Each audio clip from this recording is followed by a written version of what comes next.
Vamos a leer en el libro de Apocalipsis, el capítulo 22, los versículos 20 y 21. Nos dice la Escritura: el que da testimonio de estas cosas dice: ciertamente vengo en breve. Amén, sí, ven, Señor Jesús. La gracia de nuestro Señor Jesucristo sea con todos vosotros. Amén. Estuvimos viendo de qué manera la manifestación que Dios ha hecho de sí mismo a través de las Escrituras nos muestra una de nuestras esperanzas, y no es otra sino las promesas divinas. Ellas nos dan a conocer lo que constituye la buena voluntad de Dios para su pueblo. Son el testimonio externo de su corazón, que nos ama desde la eternidad y que ha preordenado todas las cosas para nuestro provecho. De manera que es en la persona y en la obra de su Hijo, nuestro Señor, donde Dios ha hecho una provisión completa para nuestra salvación. Estuvimos viendo también que las promesas de Cristo no son para todos los hombres, sino que sólo están disponibles para aquellos que son de Cristo. Dios no ha prometido nada a aquellos que se mantengan sin Cristo. Todas las promesas son hechas en Cristo para los pecadores que acuden a Cristo. Por otra parte, también dijimos que todas las promesas, excepto la de la salvación, son condicionales. Hay algo que nosotros tenemos que hacer para que la promesa tenga efecto. Por ejemplo, Dios ha prometido que no hay justo desamparado ni su simiente que mendigue pan, lo cual no implica que si yo soy un holgazán y por lo tanto no trabajo, puedo tomar esa promesa para mí, porque esa promesa no es para mí, es condicional.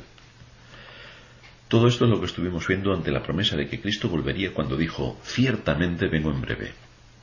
Y la Iglesia, los redimidos por Cristo, dicen: amén, sí, ven, Señor Jesús. Para que una persona pueda desear la venida de Cristo y el cumplimiento de sus promesas, ha tenido que ser previamente objeto de una obra de gracia en su corazón, llevada a cabo por el Espíritu Santo. Esto es lo que el apóstol Juan identifica en nuestro último versículo con el deseo de que esa gracia, la que ha operado, la que ha llevado al hombre a la salvación, sea la que esté en medio de la Iglesia, donde va a ser leída esta gran carta. Y por lo tanto, como esta carta ha sido dirigida a las iglesias, también va dirigida a nosotros. A nosotros también, nos dice Juan: la gracia de nuestro Señor Jesucristo sea con todos vosotros. De manera que los que pueden decir con verdadera convicción: ven, Señor Jesús, son aquellos sobre quienes la gracia de Cristo ha sido derramada. Vamos a estudiar este concepto que Juan introduce aquí como fin de su gran carta, una carta que recibe el nombre de Apocalipsis o revelación. ¿Quién es el que está revelando estas cosas? Ya hemos visto que es Cristo quien le está dictando a Juan todo lo que él está escribiendo en esta gran carta para que sea leída en la Iglesia. Así nos exponemos en nuestro sermón a 4 puntos de interés. El primero que vamos a tocar es la revelación. La revelación que llega al hombre es siempre Dios actuando, Dios en acción, Dios hablando, Dios transmitiéndole al hombre algo que le es totalmente nuevo, algo de lo que el hombre no podía tener un conocimiento previo y que le es revelado exclusivamente por medio de la fe que sólo Dios da para hacerle entender su palabra. Esto es lo que hemos estado viendo con todo el despliegue que el Señor nos ha dado por medio de este libro, gran carta, donde nos ha revelado lo que ocurre en el mundo entre la primera y segunda venida de Cristo. ¿Qué pasa en el mundo? ¿Cómo se mueve la Iglesia en medio del mundo? ¿Cuáles son las fuerzas que operan en el mundo? ¿Cómo está Cristo por medio de su Espíritu en medio del mundo? Dios habló por medio de los profetas para anunciar la manifestación más poderosa que encontramos de su carácter y de su esencia divina, y encuentra su punto culminante cuando Dios cumple esas profecías en la segunda persona de la Trinidad, nuestro Señor Jesucristo. Esta revelación que Dios hace de sí mismo es un acto de su pura gracia, de acuerdo a su voluntad, para dar a conocer al mundo las inescrutables riquezas de su gracia. Esta revelación especial de Dios contenida en este libro que llamamos la Biblia es el arma que usan los verdaderos pastores y maestros de la Iglesia para exponer a través de la predicación la voluntad revelada de Dios a fin de que seamos instruidos y edificados en su palabra. De manera que cuando el pastor toma los recursos de las Escrituras y nos explica y aplica su contenido, es cuando la Biblia se abre ante nosotros.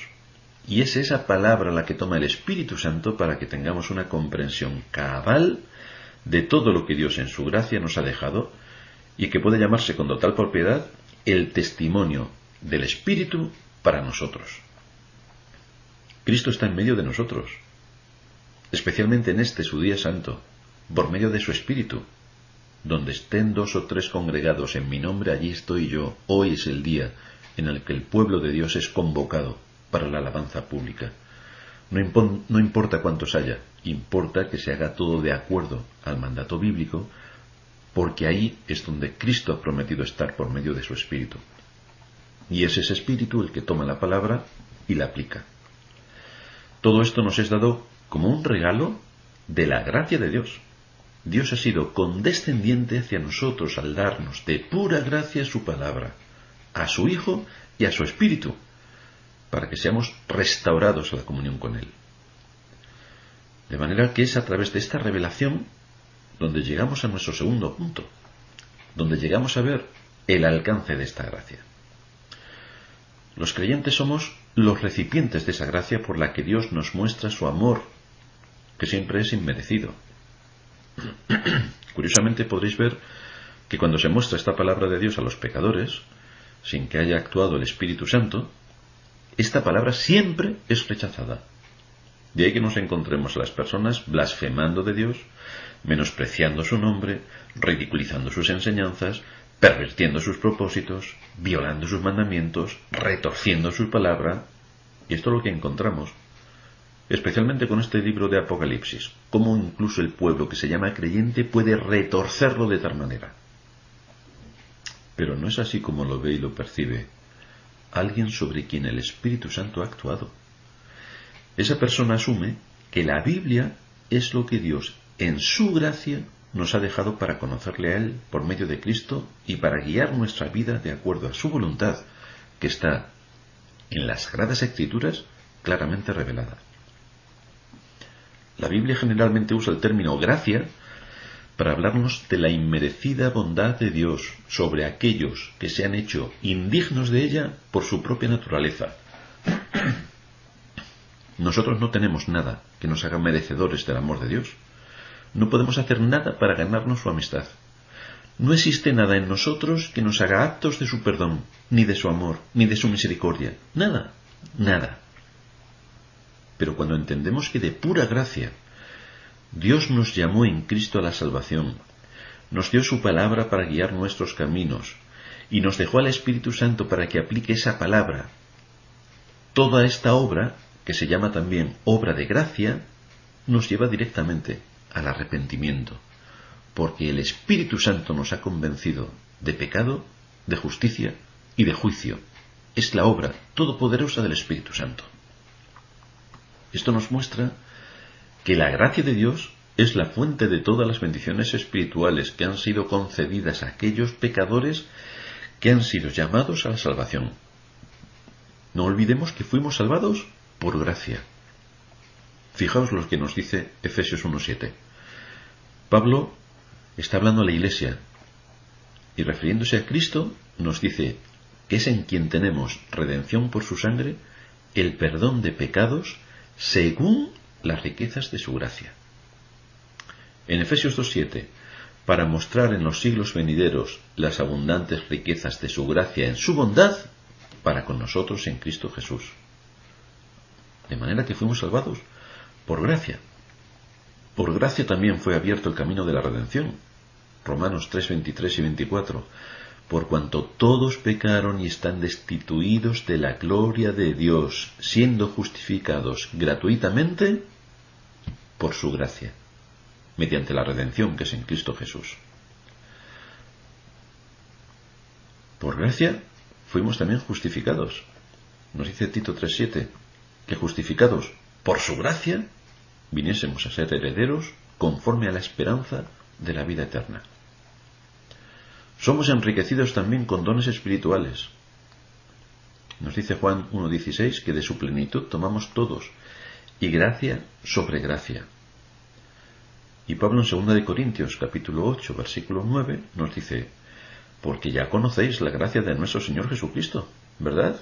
Estoy escribiendo una carta a la iglesia, y evidentemente asumo que ya conocéis la gracia de nuestro Señor Jesucristo, que por amor a vosotros se hizo pobre, siendo rico, para que vosotros, con su pobreza, fueseis enriquecidos. ¿Cuáles son algunas de esas bendiciones que hemos recibido por gracia? La primera y la más importante es nuestra salvación, que nos ha sido proclamada a través del Evangelio de la gracia. Tenemos el mensaje de la muerte y la resurrección de Cristo, su obra expiatoria, la paz con Dios, la remisión de nuestros pecados, la presencia permanente del Espíritu de Cristo en medio de nosotros. El mensaje de la cruz es el que se nos anuncia por gracia. Pablo en 2 de Tesalonicenses capítulo 2 versículo 16 nos dice que el mismo Jesucristo, Señor nuestro y Dios nuestro Padre, el cual nos amó y nos dio consolación eterna y buena esperanza, por gracia, conforte vuestros corazones. Los creyentes verdaderos saben perfectamente que están desposeídos de méritos propios y que dependen por completo de la gracia de Dios. No hay otra forma de salvación si no es por gracia. De ahí que llegamos a la fuente de la que brota esta gracia. Este es nuestro tercer punto. Una gracia que tiene efectos evidentes. Lo que está definiendo la Escritura, cuando la vemos desde la perspectiva de cómo obra Dios para la salvación de pecadores, esto es importante que lo tengamos en cuenta, porque lo podemos ver desde la perspectiva del hombre, y entonces podemos observar unas cosas, o la vemos desde la perspectiva de Dios y observamos otra. Cuando vemos la salvación desde la perspectiva de cómo obra Dios en esa salvación, encontramos que se unen a la gracia la elección.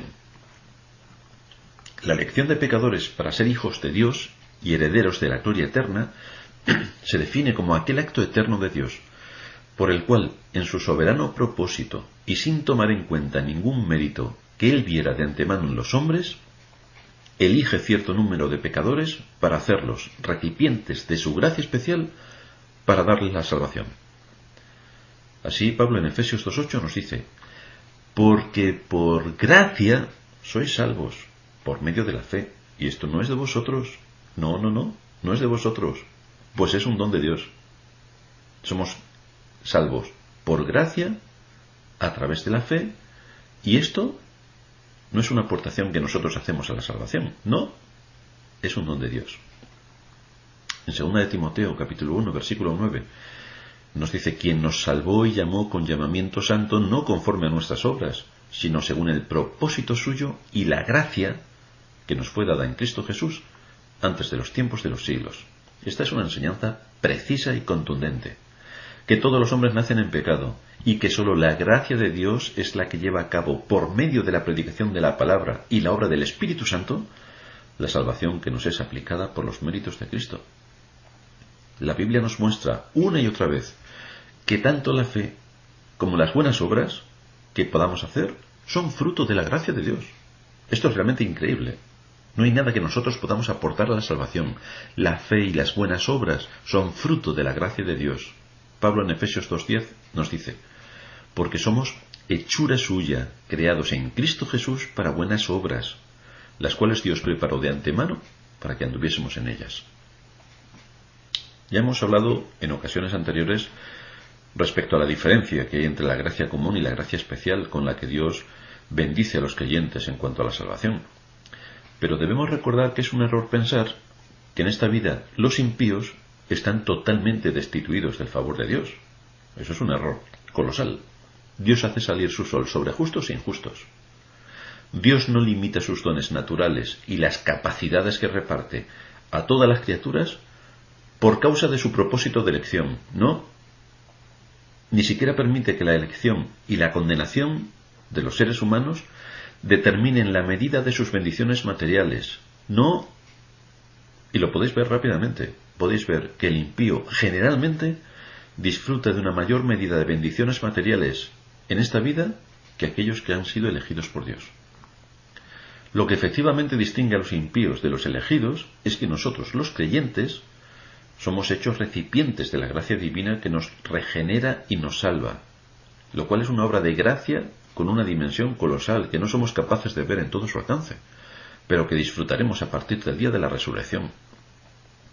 Venimos a este mundo manchados por el pecado, que contraemos en el mismo momento de nuestra concepción. El pecado está contaminándonos continuamente. El pecado ejerce una gran influencia corruptora. Por naturaleza no solamente somos injustos a la vista de Dios, sino que también somos impuros. Y esta impureza se manifiesta en nuestros pensamientos, en nuestras palabras, en nuestras acciones, en la omisión de lo que debemos hacer. Así encontramos que la contaminación siempre está activa dentro de todo ser humano. Es una fuente venenosa que corrompe todo lo que hacemos en la vida, todo. Y si no fuera por la firme influencia de la gracia común de Dios, el pecado, que forma parte inseparable de la corrupción humana porque es nuestra naturaleza, haría que la vida social fuese insoportable. Pero fijaos que en su gracia Dios llevó a cabo una promesa que ya le dio a Eva cuando pecó, que se ha ido desarrollando con el paso del tiempo, que fue siendo anunciada por medio de los profetas y que culminó cuando el Verbo se hizo carne y habitó entre nosotros, de quien se nos dice que estaba lleno de gracia y de verdad. La promesa que nos dejó cuando partió al cielo después de haber dado su vida en expiación por el pecado y como sustituto de su pueblo delante de la ley de Dios, satisfaciendo todas sus demandas, la promesa que nos dio es que nos dejaría el Espíritu Santo, que sería derramado sobre la Iglesia. Y ahí encontramos a la gracia especial de Dios. La gracia común es para todos los hombres y hace que todo funcione más o menos en el mundo en el que vivimos. Y luego está la gracia especial de Dios, que opera en la esfera en la que funcionan y se exponen los medios de gracia. El día de reposo, la predicación de la palabra, la oración, la alabanza.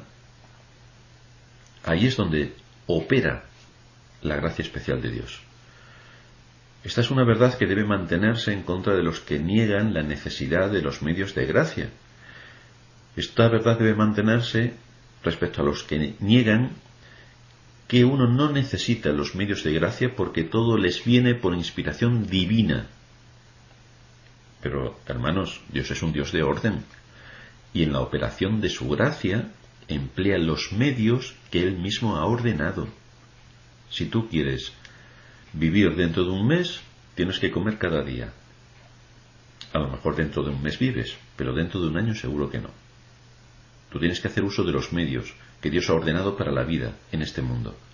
Y si quieres crecer en gracia y en conocimiento delante de Dios, tienes que hacer uso de los medios de gracia que Dios ha establecido. Y cuando tú estudias la palabra, seguramente tu mente se va a ir adaptando a lo que la palabra te enseña. Cuando ores, estarás en disposición de someterte a la voluntad de Dios y no de someter a Dios a tu voluntad. Cuando alabes a Dios, estarás haciéndolo con solemnidad y reverencia, sabiendo a quién te estás dirigiendo. Que aunque es tu Padre, no olvides realmente quién es Dios. Las Escrituras son las que constituyen la fuente principal de todo nuestro conocimiento. La Biblia es la palabra de la gracia de Dios y, por tanto, es el más importante de todos los medios de gracia, porque es lo que toma el Espíritu Santo para aplicar la gracia. Esto es lo que veremos en último lugar. La gracia eficaz. ¿Cómo ocurre? ¿Cómo se lleva a cabo? Está llamada por parte de Dios a través de su gracia. De lo que debemos ser conscientes es que no merecemos nuestra salvación. No tenemos la más mínima posibilidad de ganarnos nuestra salvación. No. No somos salvados por algo que Dios encuentra en nosotros. No. Nuestra salvación es un don inmerecido. Por tanto, cuando decimos que somos salvados por gracia, queremos decir que nuestra salvación es el libre e inmerecido regalo de Dios, porque Dios es libre para conceder los regalos. Dios libremente lo concede a quien Él quiere sin nada a cambio, pero el que lleva a cabo la acción libre es Dios. No es el hombre el que decide libremente si quiere seguir a Dios, es Dios quien decide libremente a qué hombre llama la salvación. Por eso Pablo en Romanos 9:16 nos dice que no depende del que quiere, no depende del que corre, sino que depende de Dios, que tiene misericordia. Ahora bien, cuando Dios ha determinado regalarnos el don de la salvación por gracia, nosotros no tenemos la capacidad de rechazar ese regalo. No tienes esa capacidad. Ni tienes esa capacidad para decir sí, ni tienes esa capacidad para decir no. Y cuando hacemos esta afirmación somos conscientes de que en la mayoría de las iglesias niegan precisamente este principio bíblico. Suelen predicar diciendo: Dios hizo posible la salvación para todos los hombres cuando envió a su Hijo unigénito a la cruz. La hizo posible. Pero la salvación depende del hombre, depende de ti. El hombre tiene que decidir si desea ser salvo o no. Si una persona desea ser salva y se arrepiente de sus pecados, Dios le salvará.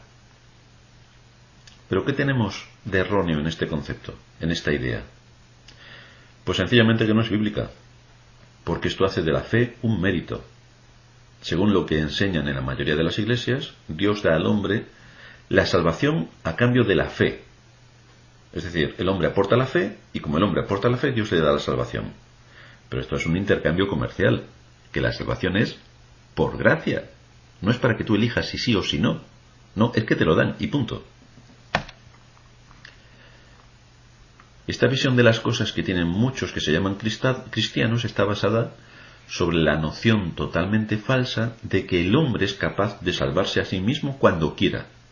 Y además, sobre la noción falsa de que el hombre desea ser salvado. Pero es que ninguna de las dos cosas son ciertas. No, el hombre en su condición caída ni quiere ni puede ser salvo. Fijaos lo que el Señor le dijo a sus discípulos: vosotros no me escogisteis a mí, sino que yo os elegí a vosotros. Por lo tanto, aquí no hay ninguna elección por parte del hombre para decir sí.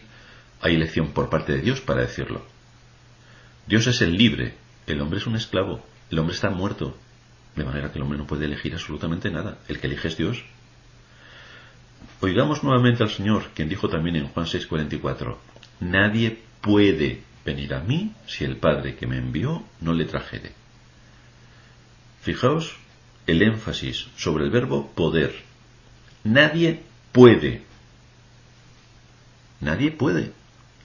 Es imposible para una persona ir a Dios a menos que el propio Dios le atraiga. Nadie está en condiciones por sí mismo de llegar a Dios. Imposible.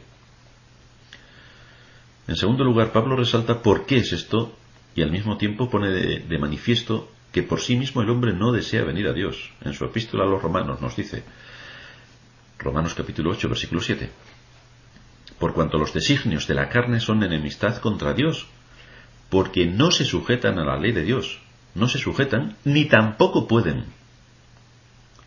Pablo dice que la mente carnal es enemistad contra Dios, y la mente carnal es la que tienen todos los hombres que vienen a este mundo. No dice, fijaos, no dice que la mente carnal sea indiferente a Dios, no dice que sea fría hacia Dios, sino que es enemistad contra Dios. La mente carnal no desea ser salvada, está en guerra contra Dios, es su más mortal enemigo, no lo quiere. Y solamente cuando somos conscientes de esto que anuncia la Escritura, empezamos a comprobar la grandeza increíble que Dios ha hecho por nosotros a pesar de nuestra naturaleza caída. Nosotros éramos hijos de ira. Estábamos en rebelión contra Dios. De habernos dejado Dios en nuestros propios caminos, hubiéramos mantenido una enemistad patológica contra Él. Eso es lo que nos pide nuestra naturaleza. Si Dios nos hubiera dado cualquier oportunidad de elegir, habríamos elegido sin duda desafiar a Dios, porque esto es lo que nuestra naturaleza nos pide. Atentar contra su autoridad. Esto es lo que nuestra naturaleza nos pide. Rebelarnos contra Dios. Derribar su nombre. Destruir su gloria. Esto es lo que nuestra naturaleza nos pide. Pero por gracia, Dios no nos dio a elegir. Por su poder soberano, y con la misma palabra que creó los cielos y la tierra, rompió nuestra voluntad rebelde. Nos llamó cuando estábamos lejos. Nos salvó cuando merecíamos la condenación. Hizo que creyéramos cuando no queríamos creer. Nos dio la fe cuando no la deseábamos, y aplicó su gracia a nuestro corazón, al tuyo y al mío. A las personas que se congregan en supuestas iglesias cristianas, digo supuestas porque el rótulo es cristiano, el resto no lo sabemos, a tenor de lo que vemos, con total seguridad no lo son. A las personas que se congregan en supuestas iglesias cristianas les disgusta esta doctrina. Muchos presumen de su amor hacia el Señor, pero desprecian esta doctrina. Y nos preguntamos, ¿por qué odian tan insistentemente esta doctrina? La respuesta es que la odian porque humilla al hombre. En su naturaleza el hombre es orgulloso, y esta doctrina le deja desprovisto de su orgullo. Esta doctrina implica que el creyente no puede jactarse de su fe. No, porque la fe que él tiene es un don de Dios, no es suya. Significa que el creyente no puede jactarse de una decisión que hizo para servir a Dios, porque sabe que Dios hizo esa decisión por él. Por lo tanto, no puede jactarse. Significa que no se puede vanagloriar de sus buenas obras, porque también son fruto de la gracia de Dios que las puso de antemano para que anduviésemos en ellas. Y significa que el verdadero creyente solo puede hacer una cosa: caer de rodillas para alabar a Dios por su gracia, reconociendo su inmensa bondad.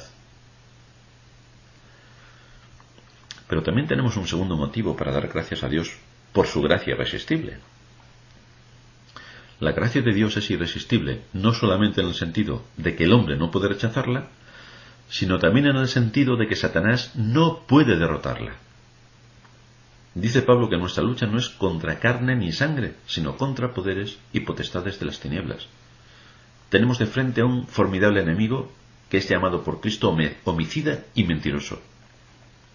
Pero debemos dar gracias a Dios de que su gracia soberana sea irresistible, porque aunque la astucia y el poder de Satanás sea tal que incluso podría engañar a los elegidos si eso fuera posible, resulta que no le es posible. Los elegidos han sido llamados por el poder soberano y la gracia irresistible de Dios.